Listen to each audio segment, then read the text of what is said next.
Big TV భక్తి సమాచారం WhatsApp ఛానల్లో జాయిన్ అవ్వండి. అన్ని విశేషాలు ఎప్పటికప్పుడు తెలుసుకోండి.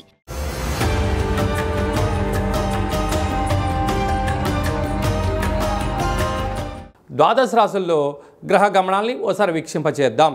మిథున రాశిలో 12 సంవత్సరాల తర్వాత గురువు మరియు శుక్ర భగవానుడు సంయోగ సంచార స్థితి, కర్కాటక రాశిలో రవి బుధ సంచార స్థితి, బుధాదిత్య రాజయోగము, సింహరాశిలో కేతు సంచార స్థితి, కన్యరాశిలో కేతు సంచార స్థితి,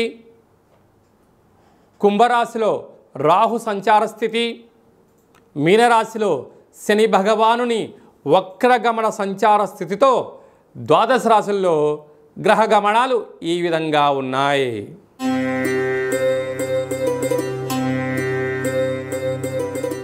సింహరాశి వారు వరలక్ష్మి వ్రత సందర్భంగా అమ్మవారిని ఎలాంటి నైవేద్యం పెట్టడం, ఎలాంటి వర్ణ స్వరూపంతో వస్త్ర స్వరూపంతో పూజించడం, ఎలాంటి నైవేద్యం పెట్టడం వలన గ్రహ దోషం తొలగి గ్రహ ఐశ్వర్యం కలుగుతుందో ఈ వీడియోలో తెలుసుకుందాం. సింహరాశిలో ఏ నక్షత్రాలు వస్తాయి అనగా మఖా నక్షత్రంలోని 4 పాదాలు, పుబ్బా నక్షత్రంలోని 4 పాదాలు, ఉత్తరా నక్షత్రం 1 పాదం కలిపితే సింహరాశి. రాశాధిపతి రవి భగవానుడు. రాశిలోనే కేతు సంచార స్థితి ఉండడం వలన ఉన్నతమైన వృత్తులు, ఉద్యోగ, వ్యాపార కార్యకలాపాలు ఆచరింపజేసేవారు. దూరపు చూపు, ప్రణాళిక, ఐశ్వర్యకరమైనటువంటి జీవితానికి చక్కగా ప్రయాణం ఏర్పాటు చేసుకోగలిగినట్లయితే భవిష్యత్తు చాలా బాగుంటుందని చెప్పి గమనించాలి. ఏడాది తర్వాత కుజభగవానుడు 2వ స్థానంలో సంచారము చేయడం వలన కుజదోష ప్రభావం కారణం వలన ధనపరమైన చిక్కులు పొంచి ఉన్నాయి. తస్మాత్ జాగ్రత్త.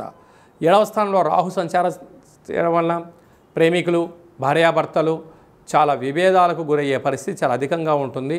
తస్మాత్ జాగ్రత్త. అష్టమంలో శని భగవానుడు సంచారం చేయడం వలన అసలు ఇది వర్షాకాలం అవడం వలన వర్షం పడుతున్న కాల సమయంలో చెట్ల కింద ఉండడం కానీ, నీటి ప్రవాహాలతో సాహసోపేత నిర్ణయాలు కానీ చేయొద్దు. మీ జన్మ నక్షత్రం రోజున పూర్ణిమ, అష్టమి తిథి అందున పంచభూతాలతో దయచేసి చెలగాటం ఆడవద్దు. ఏకాదశంలో శుక్రుడు గురు సంచార స్థితి ఉండడం వలన మీరు ఏదైతే పనులు చేయాలనుకున్నారో ధర్మబద్ధంగా ఉండడం వలన స్థిరాస్తులు, చరాస్తులు మీ సొంతం. వ్యయంలో ఏడాది తర్వాత రవి భగవానుడు సంచారము చేయడం, రాశాధిపతి ఖర్చు స్థానంలో ఉండడం, బుధుడు కూడా అక్కడే ఉండడం వల్ల అనవసరమైన ఖర్చులు పొంచి ఉన్నాయి. అనారోగ్యము, అలాగనే ఈతి బాధలు, శత్రు బాధలు పొంచి ఉన్నాయి. ఇలాంటి కాల సమయంలో వృత్తులలో, ఉద్యోగాలలో, వ్యాపారంలో పార్ట్నర్షిప్ వ్యవహార కార్యకలాపాలు ఆచరింపజేసే సమయంలో ఎంతో జాగ్రత్తలు అవసరం. కనుక ఈ వరలక్ష్మి వ్రత సందర్భంగా అమ్మవారికి ఎరుపు రంగు పుష్పాలతో, ఎరుపు రంగు వస్త్రాలతో అలాగా కేసరి నైవేద్యంగా పెట్టి భక్తులకు నైవేద్యంగా పంచగలిగినట్లయితే కుంకుమార్చన చేసినటువంటి ఆ కుంకుమను అందరి చేత మీరు నుదుట బొట్టు పెట్టించుకోవడం వల్ల, ఎర్రటి కంకణాలు కట్టుకోవడం వలన రుణ సమస్యలు, రోగ సమస్యలు, శత్రు సమస్యలు తొలగిపోతాయని చెప్పి గమనించాలి.